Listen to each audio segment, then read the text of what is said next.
Cinéma Radio. C'est l'or. Cinéma Radio. L'or de se réveiller. La bande originale de votre vie. Il en manque une. La bande originale de votre vie. Je l'aurai. Il est parti. Je l'aurai. Mon Dieu. Qui?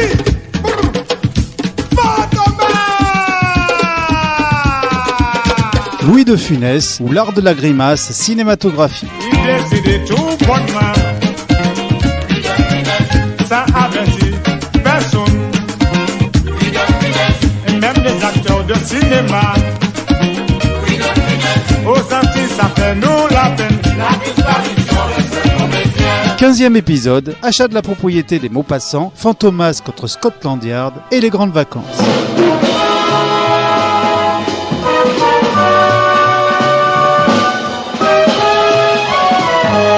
Grâce au triomphe de la Grande Vadrouille et son intéressement au bénéfice des entrées, Louis achète en 1967 le magnifique château de Clermont-sur-Loire qui avait jadis appartenu à Jeanne, son épouse, descendante de la prestigieuse famille des Maupassant. Comme il dispose maintenant de plusieurs hectares de terre, l'acteur peut désormais s'adonner entièrement à son hobby favori, la culture des fleurs, les roses en particulier. Comme beaucoup de Français, parce que maintenant ça se généralise de plus en plus. Louis de Funès interviewé dans son jardin pour une émission de télévision en 1972. Je cultive depuis déjà, je suis en deuxième année, je cultive tout mon potager, tout mon jardin, mon verger en culture biologique. C'est-à-dire qu'il n'y a aucun engrais chimique, aucun herbicide et aucun insecticide. Ça revient plus cher ou moins cher d'utiliser ces produits naturels que des produits chimiques. Pour n'importe quelle surface, ça revient beaucoup moins cher que les produits chimiques. On n'emploie rien que ce produit-là. C'est un produit unique que l'on pulvérise sur les légumes ou sur les fleurs, sur les arbres. On le fait surtout, absolument surtout. C'est tellement bon que vous pouvez en prendre dans votre café au lait le matin, vous en prenez une petite cuillère, vous la tournez, vous le buvez votre tasse et ça vous fait beaucoup de bien. C'est désormais cette image d'homme tranquille, riche certes, mais sans histoire, que donneront les journalistes dans leur reportage sur De Funès, afin de montrer la contradiction entre l'homme normal et son image cinématographique et théâtrale, très exubérante. Il faut dire que dans les interviews, Louis se révélait certes toujours courtois, mais très timide et introverti, alors que les questionneurs s'attendaient à des grimaces et des improvisations délirantes. À mon avis, vous êtes drôle? Pas du tout. Louis de Funès, interviewé en 1965 par l'ORTF pour la sortie du Cornio. On dit toujours à ma femme, qu'est-ce que vous devez rire chez vous? Et je vous jure qu'à des fois, on rigole pas du tout. Non, je suis pas drôle du tout. Je fus taciturne, mais maintenant je suis normal. Avec les soucis, monsieur tous les jours qui a tous ses soucis toute la journée. L'année 1967 proposera 3 films sympathiques, perpétuant un peu plus la Funès mania. Le premier à sortir le 16 mars est Fantomas contre Scotland Yard, toujours réalisé par André Hunebelle et toujours avec Mylène de Mongeau et Jean Marais en Fandor Fantomas. Oh, commissaire, détendez-vous. Ah oui. Vous allez vous réveiller. Alors c'est que je rêve, c'est que je suis en train de rêver alors. Mais oui, vous rêvez. Mais non. Bah, c'est un cauchemar, c'est rien. Putain, s'il n'y a pas de mort ici et que je rêve, c'est qu'il n'y a personne ici. Vous n'êtes pas là, vous. Voilà. Alors vous n'êtes pas là. Vous Non. n'êtes pas là, il y a personne, il y a personne. Je suis là, moi. Mais non, il y a personne, vous n'êtes pas là. Mon revolver. Il est pas là. Au départ, les scénaristes avaient décidé de revenir à l'atmosphère étrange et oppressante des romans de Sousvestre et Alain, après la surenchère délirante du second épisode, jamais avare en cascade et en déguisement. L'intrigue se passe ici, dans un château en Écosse, où Fantomas fait régner la terreur aux plus grands milliardaires mondiaux en imposant un impôt sur le droit de vivre. Ah bah naturellement, j'accorde des facilités de paiement. Je peux à votre choix vous imposer pour 2 ans, 1 an, 6 mois. La formule la plus pratique et la plus économique est indéniablement le forfait. Le forfait? Oui, 3 milliards. Et vous n'entendrez plus jamais parler de Fantomas. Et je vous accorde un délai d'1 mois. Et passé ce nouveau délai d'1 mois, je serai au regret de vous envoyer un dernier avertissement avant exécution. Oui mais bon, ça, c'était sur le papier. Parce qu'en réalité, le film est un immense De Funès show où le commissaire Juve et l'inspecteur Bertrand, son adjoint et souffre-douleur, tentent d'échapper aux fantômes dans le château. Monsieur le commissaire, Oui, même dans un château hanté, je me demande si c'est le bon moyen de passer inaperçu. il n'a rien compris. Ah bon? Mais il ne s'agit pas de passer inaperçu, imbécile. Dans ce château, il y a des fantômes. Des vrais? Non, des faux, puisque les vrais n'existent pas. Le fantôme que j'ai vu l'autre jour au bout du couloir, c'était un faux fantôme. Ah oui? Donc ici, il y a des faux fantômes, il faut les provoquer. Alors quand un faux fantôme rencontre un autre faux fantôme, qu'est-ce qui se passe? Mais il a peur. Non! Il vous prend pour un complice. Alors il s'approche, il s'approche, il sait pas que c'est vous. Alors là, clac, les menottes, et voilà. En effet, le couple de Funès-Jacques Dinam, formé depuis le premier épisode, tourne ici à plein régime et devient la principale attraction du film. Si seulement vous n'aviez pas oublié votre cheval, j'aurais pu rentrer. Oh là, le cheval. Où ça? Là. Mais c'est un merle. Sous le merle. Il n'y a pas de cheval sous le merle. Mais ici.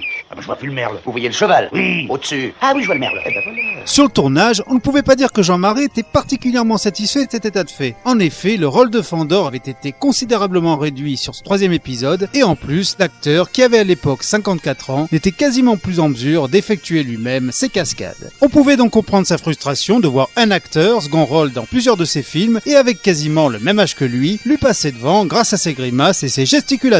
Il y a un pendu dans ma chambre. Dans ma chambre. Non, dans la mienne. Dans la mienne, dans quelle horreur.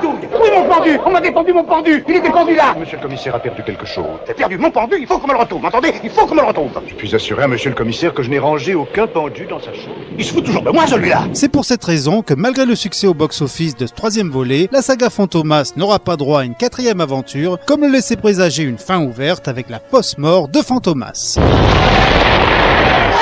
Attendez, Fantomas est désintégré. Nous n'entendrons plus jamais parler de lui.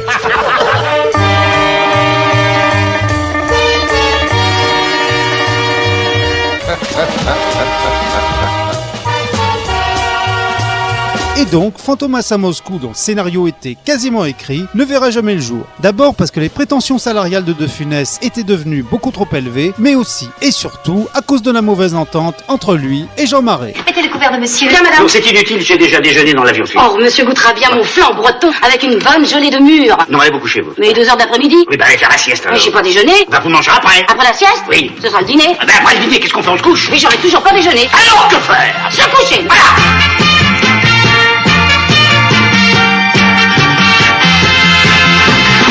Le 1er décembre 1967 sort Les Grandes Vacances, réalisé par son grand complice Jean Giraud. Ce film fait vraiment partie des œuvres où De Funès est quasiment le seul maître à bord. En effet, il a un droit de regard sur le scénario, il impose les acteurs, en l'occurrence son fils Olivier et Claude Jansac, et il réarrange constamment sur le tournage les gags du film, jusqu'à en créer d'autres quand l'occasion se présente. Ah, heureusement que j'ai celui-là. Un brillant sujet, discipliné, affectueux, et en première à 16 ans. Je vais continuer mon herbier, j'en suis au crucifère. Ce sera lui, mon bâton de vieillesse. Un bâton merdeux, oui. Philippe, ne sois pas vulgaire. Grâce à tous ces efforts, Les Grandes Vacances est certainement, avec Joe, le plus réussi des films réalisés avec Jean Giraud, toujours aussi mou dans sa mise en scène, mais porté par un scénario qui, pour une fois, se tient. Vous avez été satisfait de Jean-Christophe? Il a réussi à se maintenir dans les 3 premiers, mais difficilement, hein. Oh là là, faudra faire un effort. Et vous aussi, d'ailleurs. Le chèque au début de chaque trimestre, et pas la fin, s'il vous plaît. Oh, madame la comtesse. Et notre cher mignon, où est-il? Le voilà. Avec ses dons, avec son intelligence et beaucoup de leçons particulières, il deviendra aisément, madame la comtesse, l'un de nos plus brillants sujets. Il est nul. Non, il n'est pas nul, monsieur Maurice, il est timide, voilà. Écrasé par les responsabilités qu'implique un grand nom, on perd une partie de ses moyens dans un examen, oui, c'est bien connu.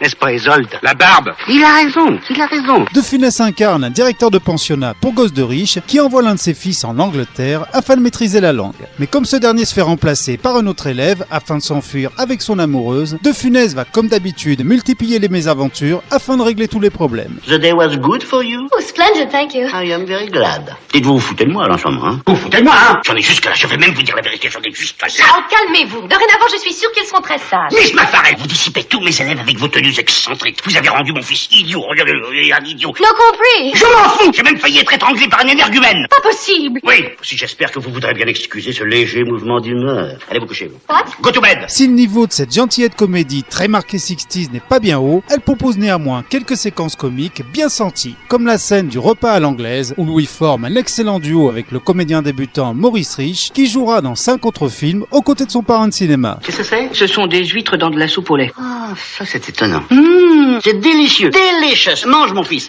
Que c'est bon. Aïe, aïe, aïe. C'est la tarte, ça. Ah non, ça c'est le poisson. Et ça? Ah bah ça, ce sont des petites mandarines. Et puis ça? Ah bah la sauce, c'est une mayonnaise à la menthe. Oh, c'est bon la menthe. Attendez. Delicious. Allez, mange, ça va, c'est trop. Mange, mon allez, bang. Alors ça c'est le dessert. Non, ça c'est la viande, avec la chantilly. Ça c'est étonnant. Delicious. Allez, mange mon fils. Il faut finir le plat maintenant. Delicious. Le tournage sera malheureusement endeuillé par le décès accidentel d'un des cascadeurs du film, Jean Fallou, lors d'une séquence aérienne. Le film lui sera par ailleurs dédié. Après le premier Gendarme, Le Corneau et La Grande Vadrouille, c'est le 4e film de Funès à devenir numéro 1 au box-office français avec presque 7 millions de spectateurs.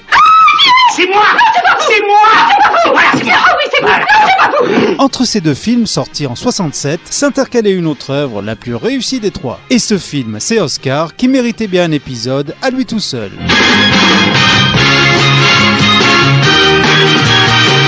C'est déjà la fin de cet épisode, je vous retrouve très vite pour la suite de notre grand feuilleton consacré à Louis de Funès. Vous écoutez... Non, il ne souffre pas. Il a l'impression de souffrir. Cinéma Radio.